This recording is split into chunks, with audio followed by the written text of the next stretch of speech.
नमस्कार, prime news देख रहे हैं आप। मैं हूं आपके साथ आकाश सूरज। बुलेटिन की शुरुआत करते हुए उत्तर प्रदेश के मुख्यमंत्री योगी आदित्यनाथ ने उत्तर प्रदेश लोक सेवा आयोग यानी कि यूपीपीएससी द्वारा विभिन्न व्यवसाय के लिए नवचयनित अनुदेशकों को नियुक्ति पत्र वितरित किए। इस दौरान मुख्यमंत्री योगी ने कहा कि नौकरियों की पूरी बौछार हो रही है, सुरक्षा का बेहतरीन माहौल पैदा किया गया है। दंगा मुक्त, माफिया मुक्त राज्य की अवधारणा ने उत्तर प्रदेश में बड़े बड़े निवेश को आमंत्रित किया है। आगे कहा कि 8 साल पहले कोई यहाँ उद्योग भी नहीं लगाता था। ऐसे ट्रेड चल रहे हैं जो स्किल मैन पावर की आपूर्ति कर सके। 400 साल पहले की बात करें तो उत्तर प्रदेश देश का सबसे समृद्ध राज्य था। व्यापक लूट, शोषण और अराजकता थी। विदेशी आक्रांताओं के हमले हुए, अंग्रेजों की लूटपाट हुई और इन सब के बावजूद जब 1947 में देश आज़ाद हुआ, भारत की अर्थव्यवस्था में उत्तर प्रदेश नंबर एक था।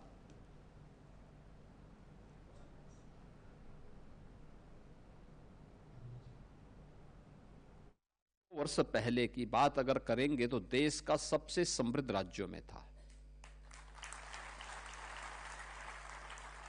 व्यापक लूट, खसोट और अराजकता के बावजूद, यानी विदेशी आक्रांताओं के हमले भी हुए, अंग्रेजों ने भी लूटा,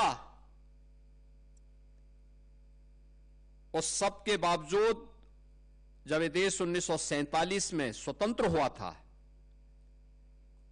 तब भी उत्तर प्रदेश देश के सबसे बड़ी अर्थव्यवस्था उत्तर प्रदेश थी। भारत की सबसे बड़ी अर्थव्यवस्था उत्तर प्रदेश थी। 1960 तक भी उत्तर प्रदेश का जो योगदान था भारत की अर्थव्यवस्था में 14% था। 60 के बाद उसमें गिरावट आनी प्रारंभ हुई और 2016 आते आते उत्तर प्रदेश का जो कंट्रीब्यूशन था वह मात्र 8% के आसपास रह गया था। हम 8वीं अर्थव्यवस्था बनकर के रह गए थे। नंबर 1 से 8 पर पहुंचा दिया था इन लोगों ने। एक कारण। चलिए आगे बढ़ेंगे। एक बड़ी खबर आ रही है, आपको बता दें कि जीएसटी रिफॉर्म पर समाजवादी पार्टी अध्यक्ष अखिलेश यादव का बयान सामने आया है। कहा कि जीएसटी लागू करते वक्त कहा था व्यापार बढ़ेगा। ये पहले कानून है जिसमें इतने संशोधन हुए। स्लैब कम करने से महंगाई कम नहीं होगी। अमेरिका के टैरिफ से सारे निर्यात खत्म हो गए। तो जीएसटी को लेकर लगातार कई तरह के बयान सामने आ रहे हैं और इसको लेकर समाजवादी पार्टी अध्यक्ष अखिलेश यादव का भी बयान सामने आया है। उन्होंने कहा कि ये पहला कानून है जिसमें इतने संशोधन हुए। साथ ही उन्होंने ये भी कहा कि स्लैब कम करने से महंगाई कम नहीं होगी और साथ ही अमेरिका के टैरिफ से सारे निर्यात खत्म हो गए। ये कहना है समाजवादी पार्टी अध्यक्ष अखिलेश यादव का।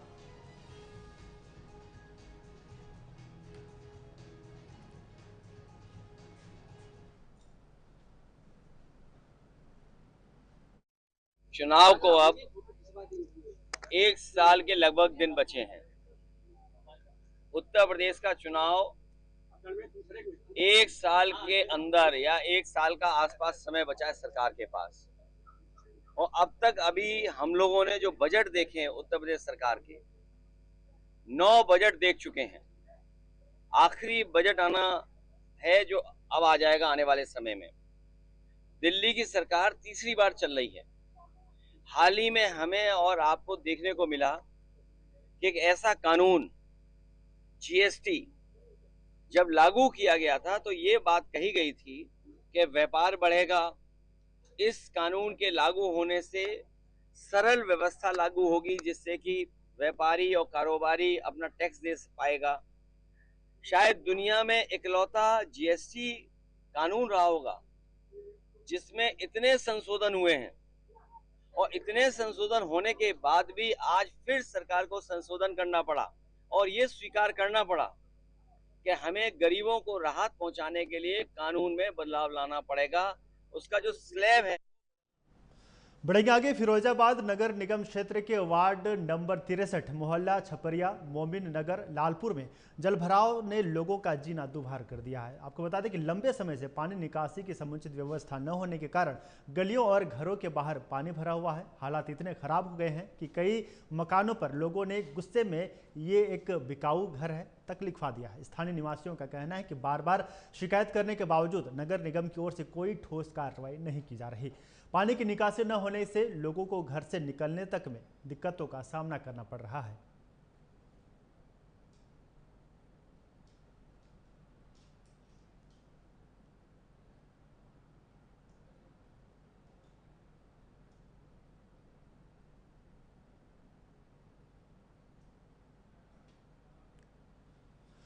उत्तर प्रदेश के हमीरपुर में भारतीय किसान यूनियन का आपको बता दें कि अनिश्चितकालीन धरना समाप्त हो गया है। बता दें कि भारतीय किसान यूनियन अपनी 7 सूत्रीय मांगों को लेकर अनिश्चितकालीन धरने पर बैठे थे। वहीं पर आपको ये भी बता दें कि धरने के 5वें दिन जिले के एसडीएम धरना स्थल पर पहुंचे और उन्होंने मांगों को पूरा कराने का आश्वासन दिया, जिसके बाद अनशनकारियों ने धरना समाप्त करने की घोषणा कर दी।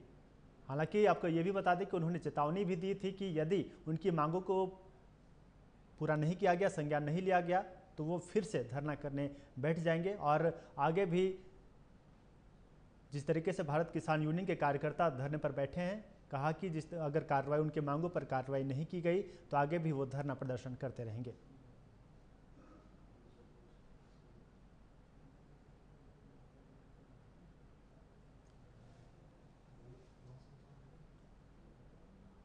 उत्तर प्रदेश के पीलीभीत से विश्वनाथपुरम कॉलोनी में एक चोरी का मामला सामने आया है। जानकारी के मुताबिक घर के लोग बाहर गए हुए थे, उनके पीछे से चोरों ने घर में घुसकर सेंधमारी की और लाखों का सामान लेकर फरार हो गए। पीड़ितों के मुताबिक आपको बता दें कि चोरी सुबह 3 से 4 के बीच में हुई है। वहीं चोरी की सूचना मिलने के बाद पुलिस भी घटनास्थल पर पहुंची और हालातों का जायजा लिया। फिलहाल पुलिस ने अज्ञात लोगों के खिलाफ चोरी का मामला दर्ज कर लिया है और पूरे प्रकरण को लेकर जांच में जुट गई है।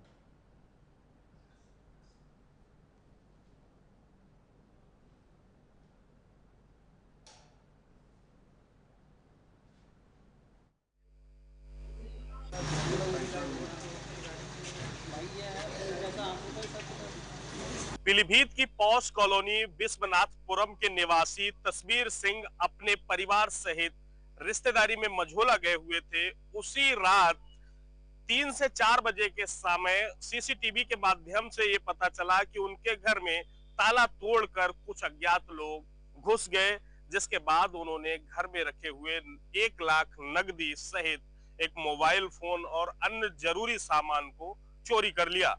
चोरी करने के बाद वह चोर जो है रास्ते से भाग गए और जब वह रिश्तेदारी से वापस तस्वीर सिंह अपने घर पहुंचे तो उन्होंने देखा कि उनके दरवाजे के ताले टूटे हुए पड़े हुए हैं और घर में सारा सामान बिखरा पड़ा है।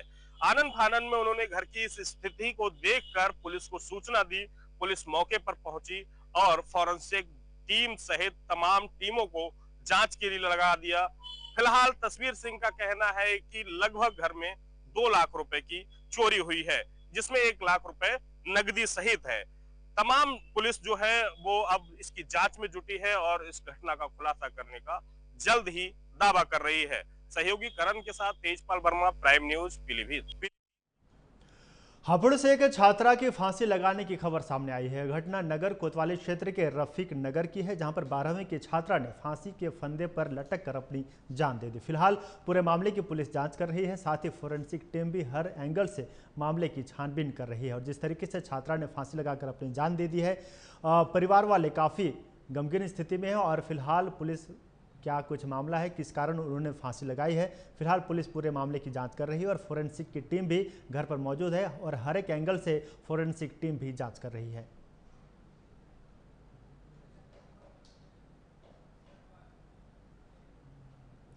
खबर हरदोई से है, जहां पर बांधों से लगातार छोड़े जा रहे पानी के कारण हरदोई में बाढ़ ने भारी तबाही मचाकर रखी है। बता दें कि 50 से ज़्यादा गांवों में बाढ़ का पानी घुस चुका है, साथ ही 200 से ज़्यादा गांव बाढ़ से घिरे हुए नजर आ रहे हैं। यहीं बाढ़ की चपेट में आने से एक किसान की भी मौत हो चुकी है और साथ ही इलाके की बहुत से खेतों में फसलें भी बर्बाद हो गई। साथ ही भयंकर जलभराव के चलते कई इलाकों में पशु भी डूब गए। तो उत्तर प्रदेश के हरदोई से यह तस्वीर सामने आई है, जहां पर बांध का पानी छोड़े जाने के कारण कई गांव ऐसे हैं जो कि डूब चुके हैं। 20 से ज़्यादा गांव बताए जा रहे हैं कि वो डूब गए हैं और 200 से ज़्यादा गांव हैं जो कि टापू बनकर रह गए हैं। फिलहाल बताया जा रहा है कि एक व्यक्ति की डूबने से मौत भी हो चुकी है और ख़ासकर पशुओं के बीच ज़्यादा समस्या देखने को मिल रही है, क्योंकि पशु इस बाढ़ के कारण, इस पानी जलभराव के कारण पशु कहीं नहीं जा पा रहे।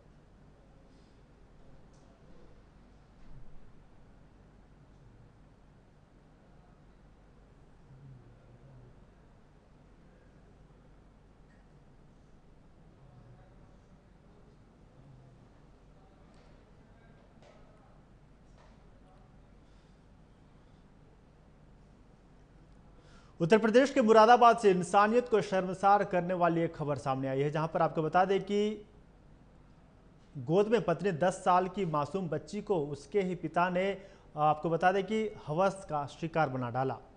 साथ ही जिस रिश्ते को भगवान का दर्जा दिया जाता है, उसी पिता ने बेटी की अस्मिता लूट ली। पुलिस ने आरोपी पिता को गिरफ्तार कर जेल भेज दिया है और यह शर्मनाक वारदात मुंडा पांडे थाना क्षेत्र के एक गांव की बताई जा रही है।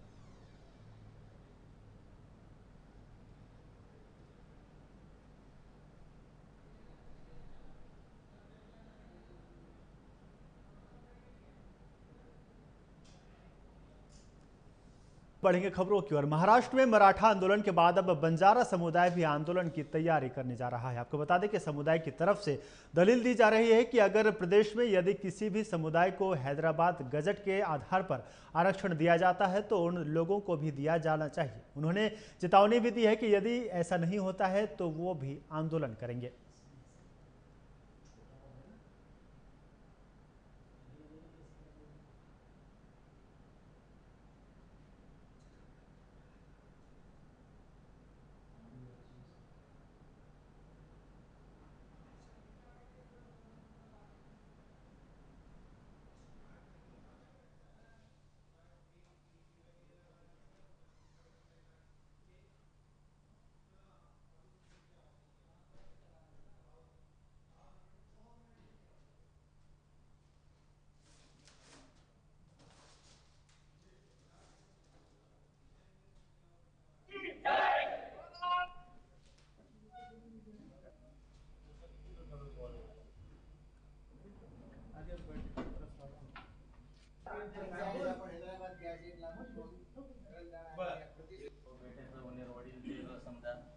डॉक्टर साहेब वो सुद्धा दिव्यांगने ध्यान भरपूर लागली ती महाराष्ट्र में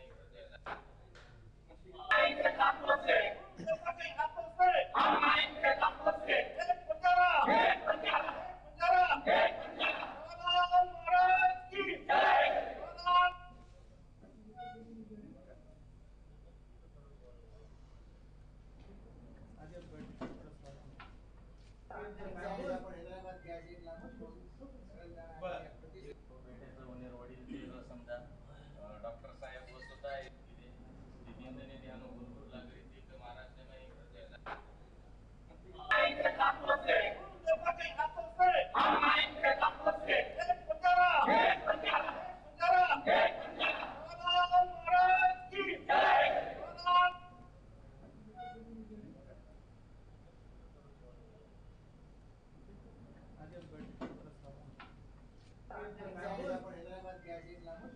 बढ़ेंगे आगे। हिमाचल प्रदेश के मुख्यमंत्री सुखविंदर सिंह सुक्खू ने जिला हमीरपुर के सुजानपुर विधानसभा क्षेत्र के आपदा प्रभावित गांवों का दौरा कर नुकसान का जायजा लिया और राहत और पुनर्वास कार्यों के संबंध में अधिकारियों को आवश्यक दिशा निर्देश जारी किए। उन्होंने प्रभावित परिवारों से बातचीत भी की और उन्हें प्रदेश सरकार की ओर से हर संभव मदद का भरोसा दिलाया। इस मौके पर उन्होंने कहा कि बेघर हुए परिवारों के मकानों के निर्माण के लिए प्रदेश सरकार अपने संसाधनों से 7-7 लाख रुपए देगी। इसके अलावा घर के लिए आवश्यक सामान खरीदने के लिए भी 70-70 हजार रुपये दिए जाएंगे। वहीं पर स्थानीय विधायक कैप्टन रणजीत सिंह भी अपनी तरफ से 1-1 लाख रुपये देने का काम करेंगे। आपका घर बनाएंगे, आपका घर बनाएंगे,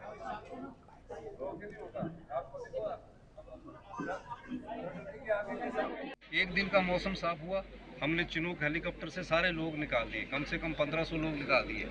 मौसम साफ आज हुआ तो हमारी सारी सरकार आज गई हुई है।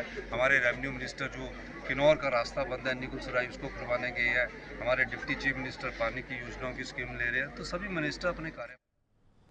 इधर हमीरपुर के सरीला कस्बे में एक दिल छू लेने वाले प्रेम कहानी सामने आई है, जो कि सच्चे प्यार का जीता जागता उदाहरण है। गुजरात की एक युवती और सरीला की एक युवक की मुलाकात मिलवासा में हुई थी और जहां पर युवक मजदूरी करता था, दोस्ती धीरे धीरे प्यार में बदली। लेकिन जब युवक को वापस सरीला लौटना पड़ा तब भी उनका प्यार कम नहीं हुआ। युवती ने 1200 किलोमीटर का लंबा सफर तय कर अपने प्रेमी के पीछे पीछे सरीला आकर गांव वालों की मौजूदगी में मंदिर में विवाह रचा लिया। ये कहानी सच्चे प्रेम और हिम्मत की मिसाल बन गई है।